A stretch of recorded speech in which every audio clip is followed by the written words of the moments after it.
see that this horizontal component, which we'll call the horizontal force, is actually F cos theta. And we can see that the vertical force is equal to F sine theta. Then the complex part often comes when we're trying to work out where are the moment arms back to this point. How do we see those?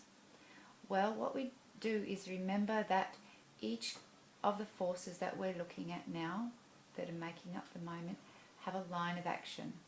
So we can draw the line of action for the horizontal component, and it has a perpendicular distance from that line of action back to the pivot point, and that's the distance. We'll call it DH because it is the perpendicular arm for the horizontal component.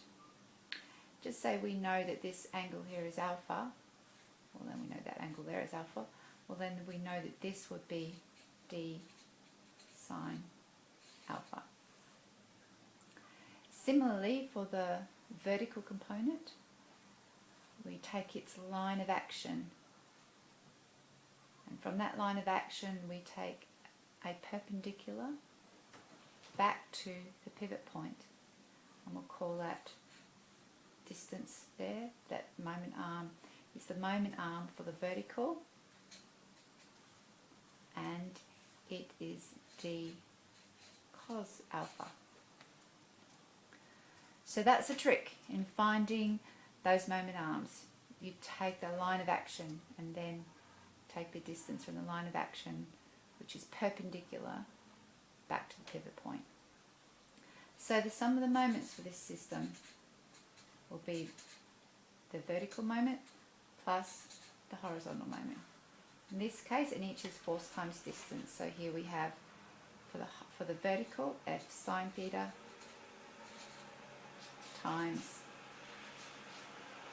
vertical times its perpendicular distance, which is D cos theta, D cos alpha.